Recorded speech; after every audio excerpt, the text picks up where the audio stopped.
Good morning, children. So, welcome back after summer break. बच्चों, आज हम लोग स्पर्श पुस्तक के गद्य भाग से अब कहाँ दूसरे के दुख से दुखी होने वाले पाठ का आज अध्ययन करेंगे। इस पाठ के लेखक हैं निदा फाजली जी। तो बच्चों ध्यान देना, अपनी अपनी किताब खोलकर बैठो और ध्यान देना। आओ पहले निदा फाजली जी के विषय में पढ़ें। 12 अक्टूबर 1938 को दिल्ली में जन्मे निदा फाजली का बचपन ग्वालियर में बीता। निदा फाजली उर्दू की 60वीं पीढ़ी के महत्वपूर्ण कवि माने जाते हैं। आम बोलचाल की भाषा में और सरलता से किसी के भी दिलो दिमाग में घर कर सके ऐसी कविता करने में इन्हें महारत हासिल है। वही निदा फाजली अपनी गद्य रचनाओं में शेरो शायरी पिरोकर बहुत कुछ को थोड़े में कह देने के मामले में अपने किस्म के अकेले ही गद्यकार हैं। बच्चों, निदा फाजली की लफ्ज़ों का पुल नामक कविता की पहली पुस्तक आई। लफ्ज़ों का पुल, इसे अंडरलाइन मैंने कर दिया है, तुम लोग भी अंडरलाइन करना। शायरी की किताब खोया हुआ सा कुछ के लिए 1999 में साहित्य अकादमी पुरस्कार से सम्मानित निदा फाजली की आत्मकथा का पहला भाग दीवारों के बीच और दूसरा दीवारों के पार शीर्षक से प्रकाशित हो चुका है। फिल्म उद्योग से संबंध रहे निदा फाजली का निधन 8 फरवरी 2016 को हुआ। यहाँ तमाशा मेरे आगे किताब में संकलित एक अंश प्रस्तुत है। यहाँ जो पाठ तुम पढ़ोगे वो तमाशा मेरे आगे किताब से संकलित है एक अंश के रूप में। तो बच्चों, मैंने जो अंडरलाइन किया है तो तुम लोग भी अंडरलाइन करना और उसे याद करते जाना। आओ पाठ प्रवेश देखें। कुदरत ने यह धरती उन तमाम जीवधारियों के लिए अता फरमाई थी जिन्हें खुद उसी ने जन्म दिया था, कुदरत, नेचर। लेकिन हुआ यह कि आदमी नाम के कुदरत के सबसे अजीम करिश्मे ने धीरे धीरे पूरी धरती को ही अपनी जागीर बना लिया, जागीर संपत्ति, और अन्य तमाम जीवधारियों को दरबदर कर दिया। नतीजा यह हुआ बच्चों कि अन्य जीवधारियों की या तो नस्लें खत्म होती गईं या उन्हें अपना ठौर ठिकाना छोड़कर कहीं और जाना पड़ा, या फिर आज भी वे एक आशियाने की तलाश में मारे मारे फिर रहे हैं।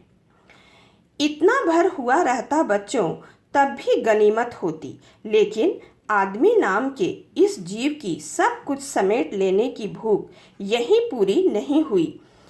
अब वह अन्य प्राणियों को ही नहीं, खुद अपनी जात को भी बेदखल करने में जरा भी परहेज नहीं करता। आलम यह है बच्चों कि उसे न तो किसी के सुख दुख की चिंता है, न किसी को सहारा या सहयोग देने की मंशा ही। यकीन न आता हो तो इस पाठ को पढ़ जाइए और साथ ही याद कीजिएगा अपने आसपास के लोगों को।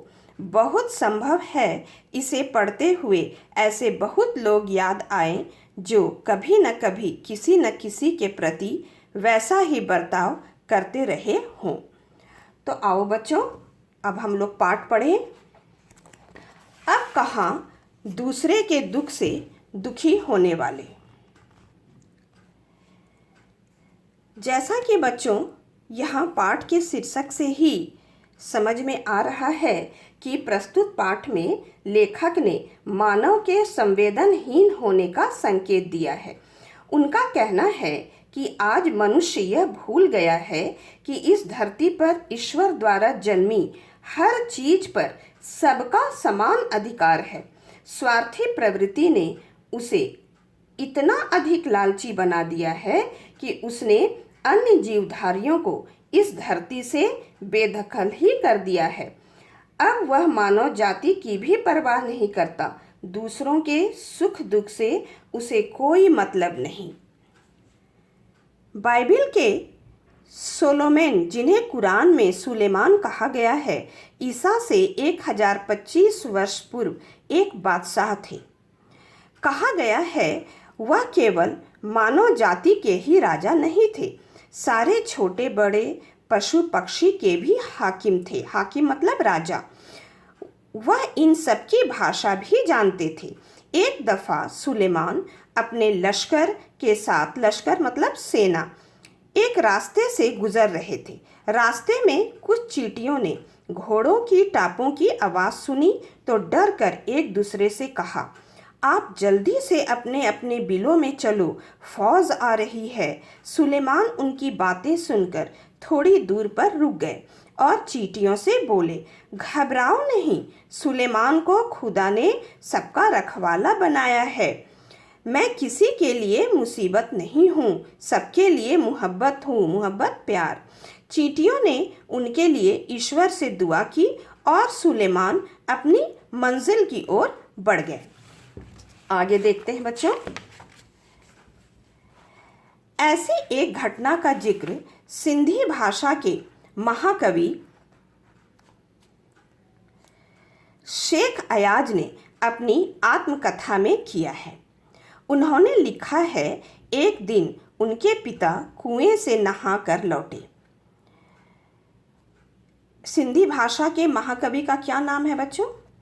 शेख अयाज। इसे अंडरलाइन करके याद कर लेना। उनकी माँ ने भोजन परोसा। उन्होंने जैसे ही रोटी का कौर तोड़ा, उनकी नज़र अपनी बाजू पर पड़ी। वहाँ एक काला च्योंटा रेंग रहा था। वह भोजन छोड़कर उठ खड़े हुए।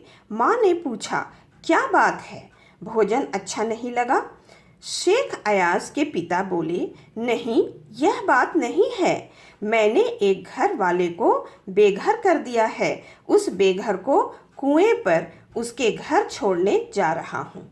तो बच्चों, यहाँ हमने क्या देखा कि शेख अयाज के पिता के हृदय में कितनी करुणा थी, कितनी दया थी, जो कि आज इस दुनिया में शायद ही देखने को मिलता है। आगे पढ़ते हैं। बाइबिल और दूसरे पावन ग्रंथों में नूह नाम के एक पैगंबर का भी जिक्र मिलता है। उनका असली नाम लश्कर था, लेकिन अरब ने उनको नूह के लक़ब से याद किया है। वह इसलिए कि आप सारी उम्र रोते रहे। इसका कारण एक जख्मी कुत्ता था। नूह के सामने से एक बार एक घायल कुत्ता गुजरा। नूह ने उसे दुत्कारते हुए कहा, दूर हो जा गंदे कुत्ते। इस्लाम में कुत्तों को गंदा समझा जाता है। कुत्ते ने उनकी दुत्कार सुनकर जवाब दिया, न मैं अपनी मर्जी से कुत्ता हूँ, न तुम अपनी पसंद से इंसान हो।